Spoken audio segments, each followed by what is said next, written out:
दोस्तों, देश की राजधानी दिल्ली में मौजूद लुटियन जोन, जहां पर तमाम सरकारी बंगले हैं, हर नेता का सपना होता है कि वहां पर वो रहे, क्योंकि वहां की आओ हवा ही कुछ ऐसी है।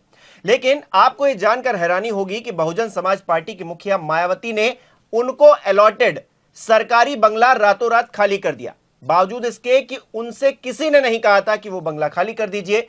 वजह के तौर पर यह बताया जा रहा है कि सिक्योरिटी के पर्पज से वो ठीक नहीं था। लेकिन सवाल यह है कि मायावती को Z+ सिक्योरिटी मिल रखी है, बावजूद इसके उस बंगले में ऐसा क्या था जिसकी वजह से मायावती को वो बंगला खाली करना पड़ा, वो भी रातों रात। उन्होंने केंद्रीय लोक निर्माण विभाग को चाबियां भी सौंप दी हैं। इस खबर के सामने आने के बाद सियासी गलियारों में तमाम चर्चाएं हो रही हैं।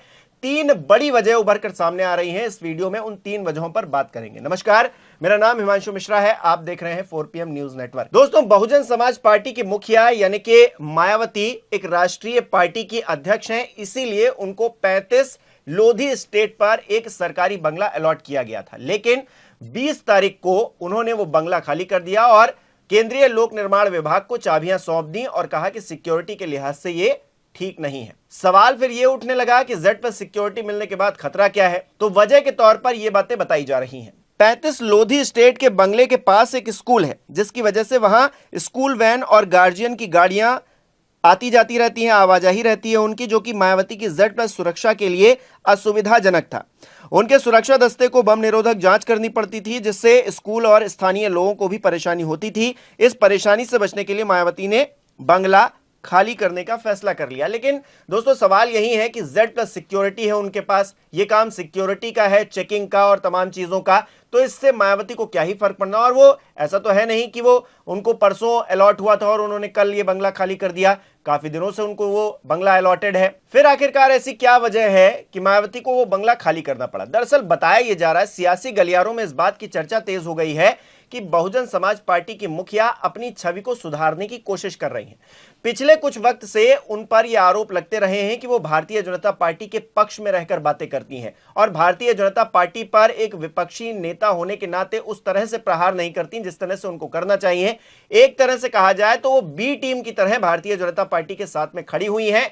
वो कहने को विपक्ष में है, लेकिन भारतीय जनता पार्टी का साथ देती हैं। यह आरोप तमाम दल जो विपक्षी हैं वो लगाते रहे हैं। समाजवादी पार्टी हो, कांग्रेस हो, इस बात को उठाती रही है।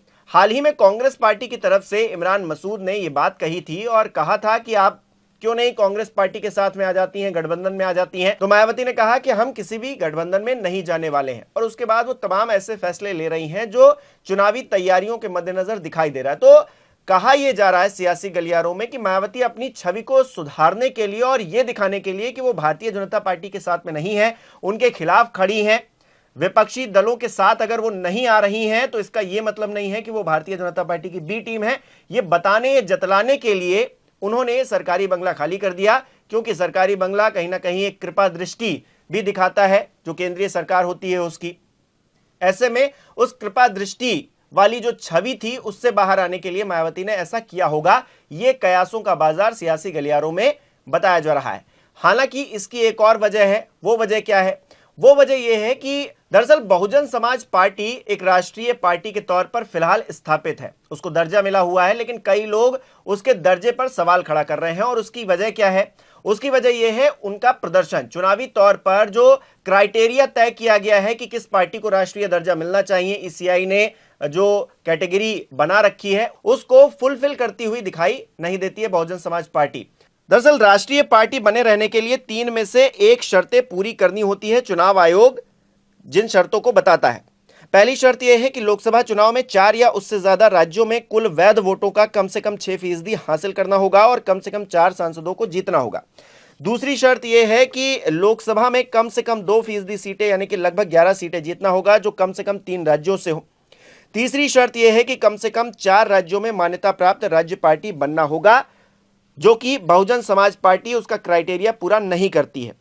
2024 के लोकसभा चुनाव में बीएसपी कोई सीट नहीं जीत पाई और उसका वोट शेयर भी मात्र 2.04% रहा है, जो राष्ट्रीय पार्टी के लिए रखी गई पहली 2 शर्तों को पूरा नहीं करता। तीसरी शर्त के लिए बीएसपी केवल उत्तर प्रदेश में ही राज्य पार्टी के रूप में मान्यता प्राप्त है, जहां उसने 2022 के विधानसभा चुनाव में 12.88% और 2024 के लोकसभा चुनाव में 9.38% वोट हासिल किए थे। अन्य राज्यों में बीएसपी का प्रदर्शन चुनाव आयोग की शर्तों को पूरा नहीं करता, इसलिए मायावती की पार्टी पर राष्ट्रीय दर्जा खोने का जोखिम बना हुआ है। हालांकि 2016 में ईसीआई के कुछ संशोधन हुए थे, जिसके मुताबिक किसी भी पार्टी को राष्ट्रीय या राज्य स्तर की मान्यता की समीक्षा उस चुनाव के 10 साल बाद तक नहीं की जाएगी जिसमें उसे दर्जा दिया गया है। बीएसपी को 1997 में राष्ट्रीय पार्टी का दर्जा मिला था। फिर भी अगर बीएसपी 4 राज्यों में मौजूदा वक्त में राज्य पार्टी का दर्जा हासिल नहीं कर पाती है तो उसका राष्ट्रीय पार्टी होने का जो दर्जा है वो खत्म हो सकता है। और शायद यही वजह है, इसी डर की वजह से वो बंगला खाली कर दिया गया। सरकारी बंगला कल को छीन लिया जाता, कहा जाता कि आप राष्ट्रीय पार्टी नहीं रह जाएंगे, अब वो बंगला भी आपसे छीन लिया जाए, तो ये चीछा लेदर होती है एक तरह से सियासी तौर पर। उससे बचने के लिए मायावती ने पहले ही बंगला खाली कर दिया। तो 3 वजह साफ तौर से। जो सिक्योरिटी वाली बात है, सिक्योरिटी वाली बात इसलिए नहीं मानी जा रही है, जो कि बताई जा रही है कि उनके पास Z+ सिक्योरिटी है, तो ऐसे में सुरक्षा के लिहाज से जो सुरक्षा कर्मी है वो अपना काम करेंगे और इसमें दिक्कत बहुत ज्यादा किसी को हो रही थी ऐसा नजर नहीं आता है, क्योंकि वो बंगला आज से तो उनको मिला हुआ नहीं था। दूसरी बात, मायावती अपनी छवि को सुधारने की कोशिश कर रही हैं और इसी के मद्देनजर वो इस तरह से बंगला खाली कर रही हैं और बिना बताए उन्होंने जो है रातों रात वो बंगला खाली कर दिया और मतलब सब कुछ चुपके से हो गया, किसी को जानकारी तक नहीं हुई। सोचिए, 1 हफ्ते के बाद जानकारी आ रही है कि मायावती ने बंगला खाली करवा दिया है। तीसरी वजह जो कि मैंने आपको बताई कि उनका जो राष्ट्रीय पार्टी का दर्जा है वो अपने आप में वैसे ही खतरे में पड़ा हुआ है। तो ऐसे में मायावती क्योंकि राष्ट्रीय पार्टी की अध्यक्ष हैं, इसीलिए उनको वो बंगला अलॉटेड था। तो क्या आने वाले वक्त में उनकी पार्टी का जो दर्जा है वो भी जाने वाला है, ये भी अपने आप में बहुत बड़ी बात उभर कर सामने आ रही है। तो 3 वजह मैंने आपको बताई। आपको क्या लगता है कि रातों रात आखिरकार मायावती ने बंगला क्यों खाली किया? अगर आपको कोई वजह और नजर आती है तो हमें कमेंट करके जरूर बताइए। बहुत बहुत धन्यवाद।